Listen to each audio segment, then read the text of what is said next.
Hello बच्चों, मैं doctor शोभित पटेल एक बार फिर से आप सभी बच्चों का स्वागत करता हूं मोशन के नीट चैनल पे। बच्चों, आज अपन बात करने वाले हैं नीट के रजिस्ट्रेशन और एप्लीकेशन फॉर्म की प्रोसेस की डिटेल में कि आप कैसे स्टेप बाय स्टेप जो है एप्लीकेशन फॉर्म को फिल करेंगे। ठीक है, तो बच्चों ध्यान से सुनिएगा और किसी भी तरह की गलती मत कीजिएगा।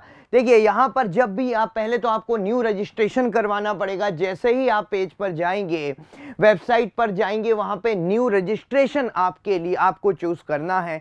साइन इन का एक ऑप्शन आएगा, साइन इन चूज नहीं करना है, न्यू रजिस्ट्रेशन।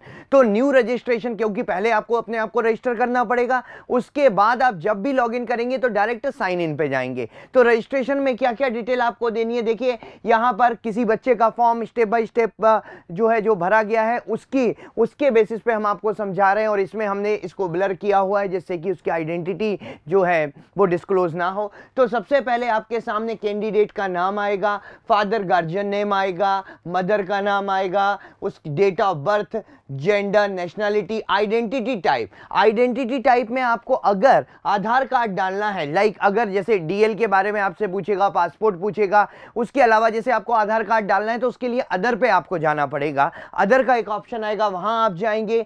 फिर गवर्नमेंट की जो आइडेंटिटी है उसका आप नंबर डालेंगे, फिर अपना प्रेजेंट एड्रेस डालेंगे। बच्चों, प्रेजेंट एड्रेस में आपका जो है पूरा एड्रेस यहां पर फिल करेंगे। ध्यान रखिएगा, प्रेजेंट एड्रेस भी पूछेगा और ये परमानेंट एड्रेस भी पूछेगा। ठीक है ना। तो परमानेंट एड्रेस और प्रेजेंट एड्रेस अगर सेम है तो उसको सेम का ऑप्शन भी आएगा, लेकिन अगर डिफरेंट है, लाइक अगर आप राजस्थान में हैं और किसी दूसरी स्टेट के और राजस्थान में रह रहे हैं और आपको चाहिए कि हमें राजस्थान का ही सेंटर चाहिए, तो आपको राजस्थान की जो करंट एड्रेस है उस करंट एड्रेस का, प्रेजेंट एड्रेस का कोई प्रूफ देना पड़ेगा, तभी राजस्थान के सेंटर शो करेगा और तभी आपको राजस्थान का सेंटर मिलेगा। अदरवाइज आपको जो परमानेंट एड्रेस होगा वहीं का सेंटर दिया जाएगा। ठीक है बच्चों। इसके बाद आपकी जो है लोकेलिटी, कंट्री, स्टेट, पूरा कंप्लीट एड्रेस, मोबाइल नंबर आएगा। ध्यान रखिएगा, जो भी मोबाइल नंबर है वो ओटीपी से वेरीफाई होगा। यहां पर कंफर्म मोबाइल नंबर, ठीक है, ईमेल आईडी आएगी, कंफर्म ईमेल आईडी, और ईमेल आईडी हो या मोबाइल नंबर हो वही दें आप जो कि आपके यूज में हो, क्योंकि दोनों को ही अलग अलग ओटीपी भेज के वेरीफाई किया जाएगा। ठीक है। आपके पास और ईमेल आईडी नहीं है तो ईमेल आईडी अपनी क्रिएट कर लीजिए, किसी दूसरे की नहीं देनी है, अपनी ही देनी है। ठीक है। फिर परमानेंट एड्रेस आएगा, अगर सेम एज प्रेजेंट एड्रेस, अगर आपको परमानेंट एड्रेस और प्रेजेंट एड्रेस सेम है तो आप सेम डाल दीजिए वहां पर। ठीक है ना। और अगर आपको डिफरेंट है तो डिफरेंट है तो फिर आपको अलग से यहां पर प्रेजेंट एड्रेस डालने का भी आएगा। ठीक है। ऑप्शन चूज पासवर्ड, पासवर्ड के लिए उसके बाद आपको यहां पर जो है पासवर्ड क्रिएट करना है। आपको जो पासवर्ड क्रिएट करना है उसमें एक लेटर अपर केस में, मतलब कैपिटल होना चाहिए। सबसे पहले मैं आपको बता दूं 8 to 13 टोटल पासवर्ड में अल्फा न्यूमेरिक पासवर्ड होगा 8 to 13 डिजिट का, जिसमें एक लेटर कैपिटल होना मस्ट है। उसमें स्मॉल लेटर्स के साथ साथ नंबर्स आपको, और साथ ही कोई भी एक special character like percentage, @ dollar का साइन, जो भी आपको लगता है वो यूज करना है। पासवर्ड को लिख के रखिए बच्चों, ये बात तक काम आएगा। जब आप लॉगिन करेंगे तो यही पासवर्ड आपके काम में आने वाला है। फिर उसके बाद एक सिक्योरिटी क्वेश्चन आएगा। तो सिक्योरिटी क्वेश्चन क्या होगा, ये जब मान लीजिए आप पासवर्ड भूल गए तब आपको सिक्योरिटी क्वेश्चन के बेसिस पे जो है उसको अनलॉक करना है। इसका आंसर, तो सिक्योरिटी क्वेश्चन कुछ भी हो सकता है, आपकी फेवरेट बुक क्या है, आपकी फेवरेट मूवी क्या है, आपके सिबलिंग का नाम क्या है, ठीक है, उसका आंसर आप देंगे यहाँ पर, और वो आंसर आप ही को पता है। तो जब भी अनलॉक करने की बारी आएगी तो आप उसका आंसर देके उसको अनलॉक कर सकते हैं। सिक्योरिटी पिन, यहाँ पर सिक्योरिटी पिन ये जो दिए हैं कैसे, ये यहाँ पे आपको एंटर करने हैं जो सिक्योरिटी पिन के फॉर्म में मांगे जाएंगे।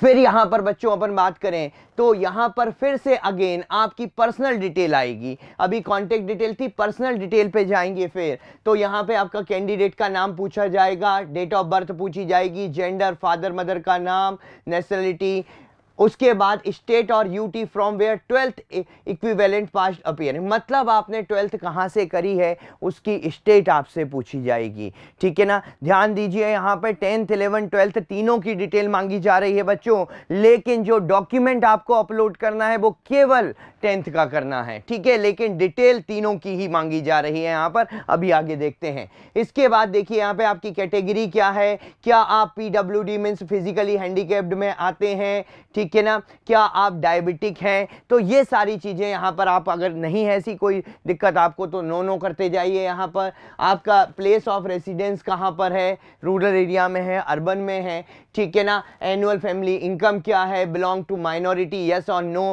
कंट्री ऑफ रेसिडेंस क्या है, ठीक है।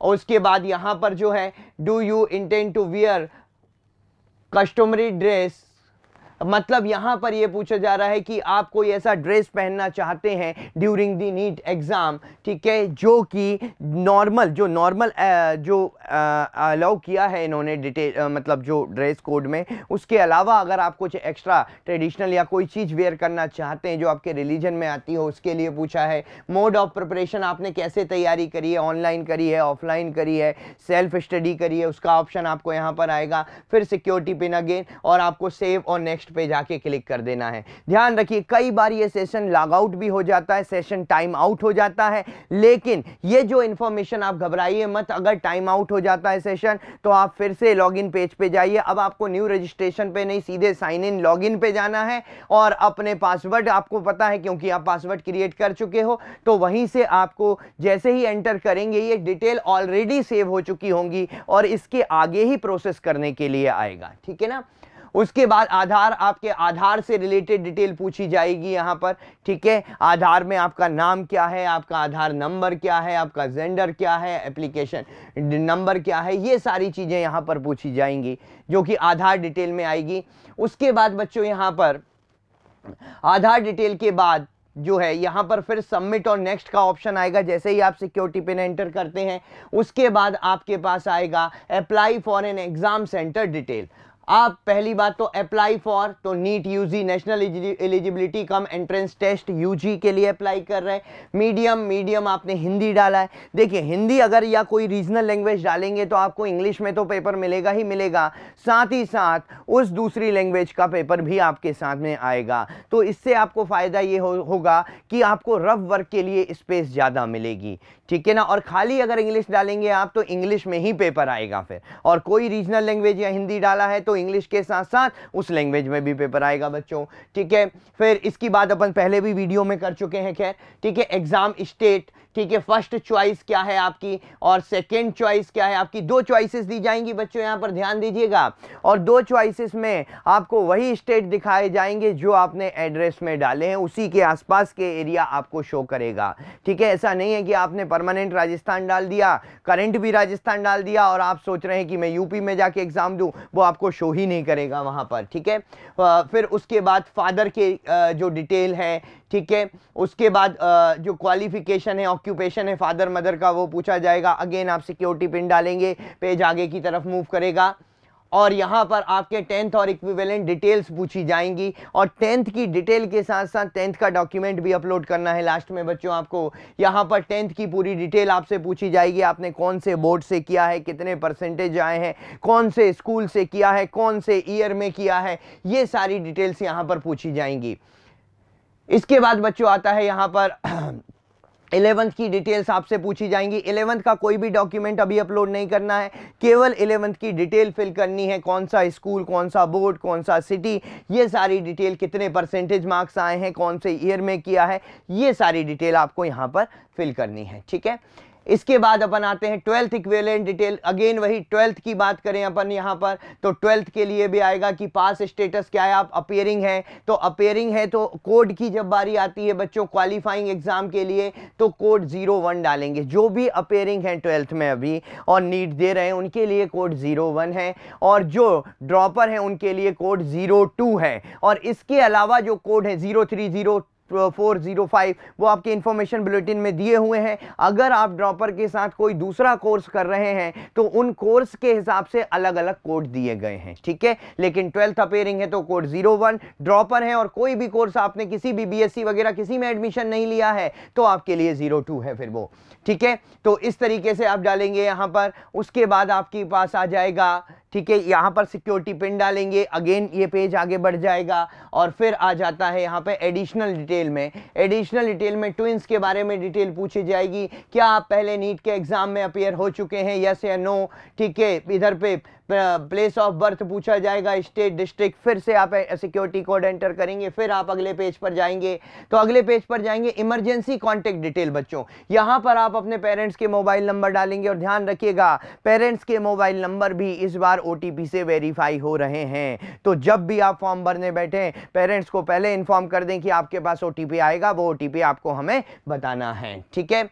फिर इसके बाद देखिए गेट ओटीपी का ऑप्शन है, इसी नंबर पे ओटीपी आएगा, ओटीपी से आप वेरीफाई करेंगे इस डिटेल को। उसके बाद आप आगे की तरफ चलेंगे डॉक्यूमेंट अपलोड करने की तरफ। तो डॉक्यूमेंट देखिए, डॉक्यूमेंट के बारे में एक अलग से वीडियो हमने बना के आपको पूरा डिटेल में बताया कि कौन कौन से डॉक्यूमेंट किस किस स्पेसिफिकेशन में अपलोड होंगे।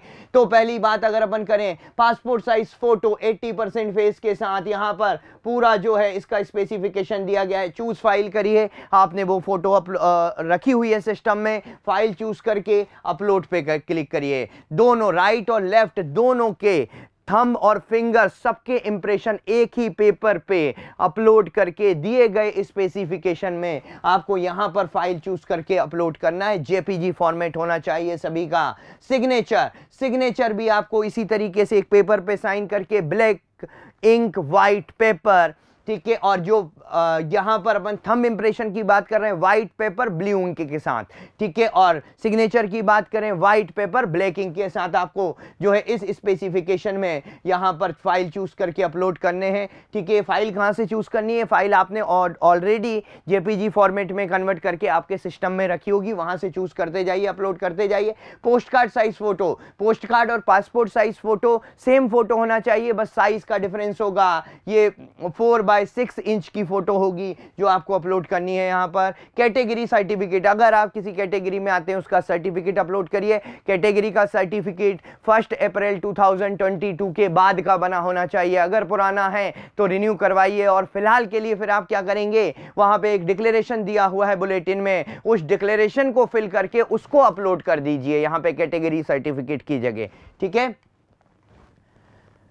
फिर इसके बाद अपन बात करेंगे 10th सर्टिफिकेट, जैसे कि मैंने कहा था 10th की मार्कशीट मांगेंगे, ठीक है। वर्तमान और स्थायी पता प्रमाण दस्तावेज, मतलब present address and permanent address का प्रूफ एक ही साथ एक ही पेज में मर्ज करके दोनों को, अगर सेम है तब तो कोई दिक्कत ही नहीं है, कि अगर अलग अलग है तो दोनों को मर्ज करके एक ही पेज में लाके उसका फोटो क्लिक करके जेपीजी फॉर्मेट बना के यहाँ पर अपलोड करिए बच्चों, ठीक है। फिर इसके बाद सिक्योरिटी पिन आएगा और उसके बाद आपका पेज फिर आगे बढ़ेगा। और यहाँ पर फिर हम आ जाते हैं, देखिए ये देगा कि करंट स्टेटस है आपका, रजिस्ट्रेशन डिटेल कंप्लीट हो चुकी है, एप्लीकेशन फॉर्म कंप्लीट हो चुका है, लेकिन फी पेमेंट अभी तक इनकम्प्लीट है। तो उसके बाद आपको क्या करना है, अगर आप अगर कोई गलती हुई है तो आप एडिट एप्लीकेशन फॉर्म पे जाएंगे बच्चों। कहां जाएंगे, एडिट एप्लीकेशन फॉर्म पे जाएंगे, जिससे कि आप अभी चेंज कर सकते हैं इसको। और गलती नहीं हुई है तो आप आगे बढ़ेंगे और अपनी ईमेल आईडी को वेरीफाई करेंगे। अगर ईमेल आईडी वेरीफाई नहीं करवाई है ओटीपी से अभी तक, तो ये आपके सामने लिखा आएगा कि पहले ईमेल आईडी को भी ओटीपी से वेरीफाई कराइए। ईमेल आईडी पे भी एक ओटीपी आएगा, वो आपको यहां डालना होगा, ठीक है। फिर उसके बाद आपका mobile number, email ID verify हो गई है। फिर इसके बाद पेमेंट डिटेल का पेज आएगा बच्चों, वो हमने स्किप किया है सिक्योरिटी रीजन से। पेमेंट का पेज आएगा, उस पेमेंट में जाकर आपको वहां पर 2-3 जो हैं सर्वर दिखेंगे, लाइक एसबीआई का शो करेगा, वहां पे पेमेंट गेटवे एसबीआई का होगा, कैनरा बैंक का होगा, एचडीएफसी का होगा। लेकिन इसका मतलब ये नहीं कि उसी का ही डेबिट कार्ड या हमें क्रेडिट कार्ड होना चाहिए या नेट बैंकिंग होनी चाहिए। आप किसी भी गेटवे पे जा सकते हैं, जैसे एसबीआई का गेटवे है, आप एसबीआई पे जाइए, जाने के बाद वो पूछेगा क्या एसबीआई का कार्ड है या दूसरे बैंक का कार्ड है, तो आपके पास बैंक ऑफ बड़ौदा का है तो आप डालिए अदर बैंक का कार्ड है मेरे पास, उससे भी पेमेंट हो जाएगा। और पेमेंट करते टाइम ये बात ध्यान रखिए कि पेमेंट अपने कार्ड से करें, ज्यादा सही रहेगा, क्योंकि कई बार हम बाहर से फॉर्म फिल करवाते हैं, पेमेंट करने में कोई दिक्कत आ गई, पेमेंट वहां स्टक हो जाता है, फिर से दोबारा से फॉर्म भरते हैं, उसका पेमेंट कट गया कार्ड से, लेकिन यहां पर सबमिट नहीं हुआ, अब उसने दोबारा से फॉर्म भरा तो दोबारा से पेमेंट उसने किया, तो वो तो आपको 2 टाइम का चार्ज कर लेगा। लेकिन जो फर्स्ट बार का पेमेंट है वो आपको तभी देगा जब उसके पास वापस आएगा, और वापस आने में 2 to 3 वर्किंग डेज का टाइम लग सकता है। तो आपको परेशान होना पड़ेगा कि भैया मेरा पेमेंट आया हो तो मुझे दे दो, 2-3 दिन के बाद उसको जो है वहां पर बात करनी पड़ेगी उससे। तो इतना परेशान होने की जरूरत नहीं है, अपने ही कार्ड से करिए, फेल होगा कोई दिक्कत नहीं, 2-3-4 दिन में जब आना होगा अपने ही कार्ड में वापस आ जाएगा, ठीक है ना। अगर ऐसी कंडीशन होती है तो उसके बाद आपका लास्ट में आएगा पेमेंट डिटेल भी क्या हो चुकी कंप्लीट, और डाउनलोड कंफर्मेशन पेज, आपको कंफर्मेशन पेज डाउनलोड हो जाएगा, एप्लीकेशन फॉर्म आ जाएगा यहां पर पूरा डाउनलोड होके, उस एप्लीकेशन फॉर्म की कॉपी निकाल के संभाल के रखिएगा बच्चों। तो इस तरीके से आप अपने फॉर्म को फिल करिए, और कोई भी डॉक्यूमेंट क्या क्या स्पेसिफिकेशन है बच्चों ये हम आपको ऑलरेडी पहले वाले वीडियो में बता चुके हैं, तो उसको ध्यान से देख लीजिएगा उस वीडियो को जिसमें डॉक्यूमेंट की डिटेल भी बताई गई है। और कोई भी गलती मत करिएगा बच्चों, बहुत आराम से तसल्ली से फॉर्म भरिएगा, ठीक है। तो बच्चों और बाकी अपना पूरा ध्यान पढ़ाई पे लगाइए, मोशन के नीट चैनल को लाइक करिए, शेयर करिए, सब्सक्राइब करिए बच्चों, और आप सभी को all the best. Thank you.